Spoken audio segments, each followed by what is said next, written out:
Cheeky. Yes. Oh, I always want to talk about this. Close your ears. Close your ears. Close your ears. Hi, I'm Lydia May, and welcome to my Manchester hangout.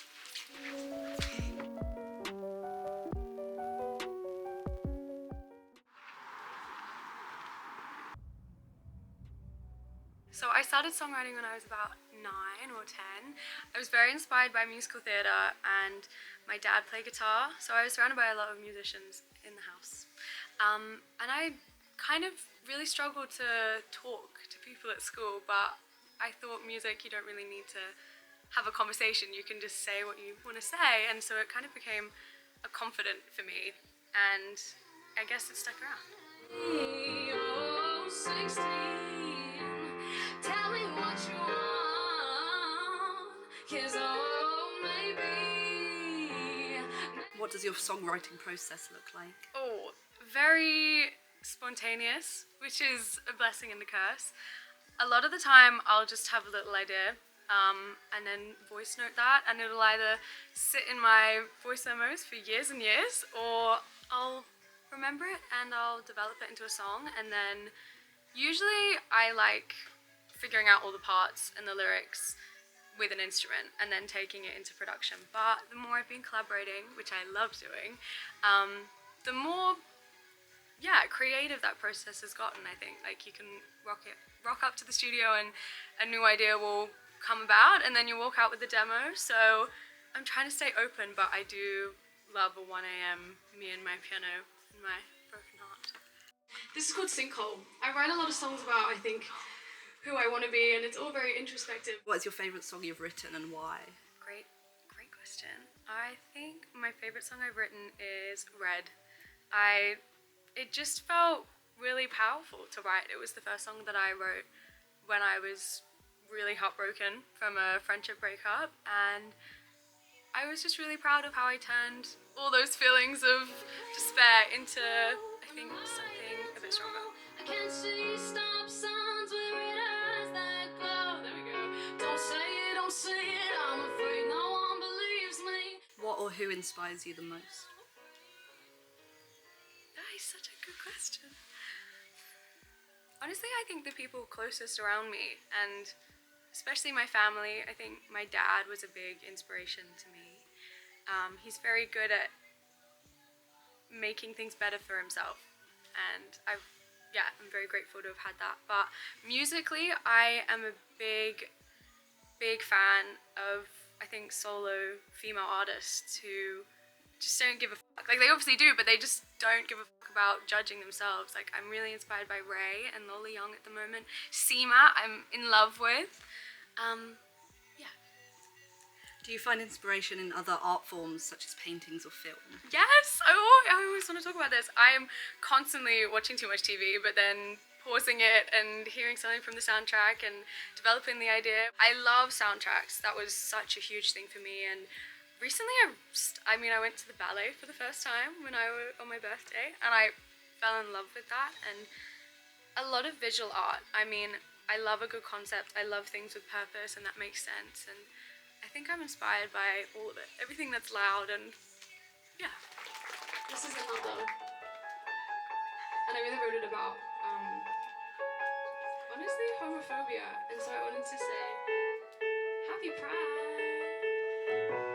Black corn cigarette smoke. You have a unique, beautiful style. How important is it for you to express yourself and to build your brand? Thank you. The visual artistry and the meaning and the concept of everything has definitely grown as I've grown. I wrote songs for a very long time, and I kind of just thought of myself as a musician, but it wasn't until that I actually looked into branding, and I think Chapel Roan came onto the scene, and I realized there's just more that I wanted to build. And now it's integral. A lot of the time I write songs and lyrics with a video in mind or a little phrase in mind. Like Drop Dead Gorgeous is very inspired by, playing on words and all of those things. And I love sucking out as many meanings as something that I can, but it's really important. I think it's everything to me. How do you balance artistic integrity with commercial pressure? Anyone else? Yes. Oh. Very honestly, I've definitely struggled with that. I think the past year, I think that's why I haven't put out as much music as I would like to. But to me, being honest is the best way through. I think for both purposes. People want honesty, and I, as an artist, want to be honest, but sometimes I do feel like I'm just standing on the edge of a cliff being like, I don't know if this is going to work, and if it doesn't, well, it's got to work for me. And so I've tried bringing it back to that sense of satisfaction, and I am enjoying and very grateful for what's happening commercially. Anything what you got is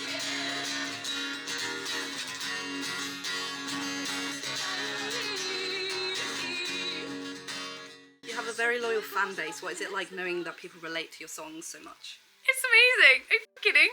I didn't have many friendships growing up, and I really struggled to feel understood and to be on the receiving end of so much love, and they just give so much, and I'm so grateful for that. I haven't felt lonely in a really long time, and I don't really care what happens next. The fact that I know what I've made has connected with somebody else is magic. And why are doing these hangout events like today important to be with your fans? I love them. I just want to hang out. I think I love these hangout spaces. They feel like a showcase, and I can try new material, and I can be in a room whilst I'm not doing crazy big shows, hopefully yet. I just think they're so accessible, and I'm so grateful. People come. It's the best time.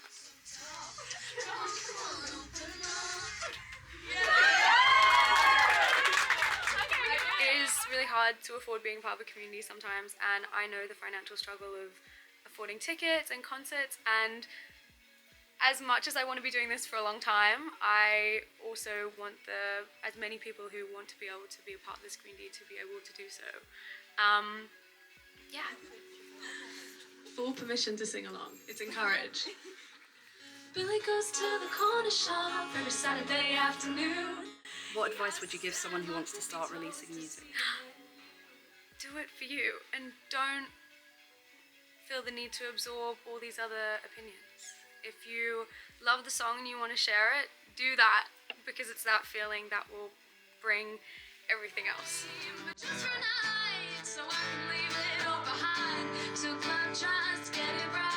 What exciting things do you have coming up? Oh, cheeky.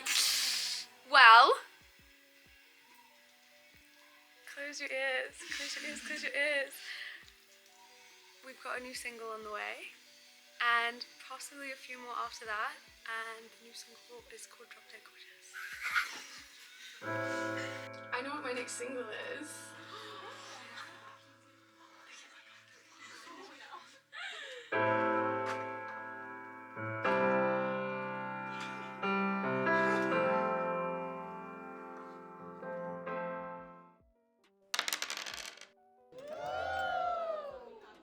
I have this little book. It's called Question Roulette. If you turn to a page that has a Oh my god, I love this. Okay. Oh my god. Who is an artist you like, who you think is underrated? Oh my god. Okay, Lou. Or Clue. I don't know how to say it actually, but O-K-L-O-U. She's not tiny, but she could do stadiums, and I want to see her everywhere. And Erin LeCount. Hey, thank you so much. Thank you. Lydia May, and we're gonna hang out right after this, but we're gonna do the post-chorus, okay? I got to sign my phone.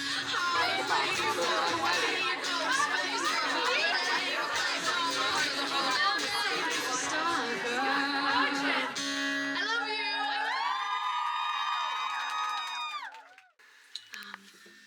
I wonder what she's gonna sing. Okay.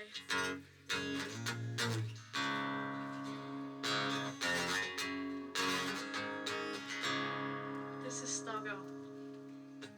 Maybe I'm the bitch who hurts feelings.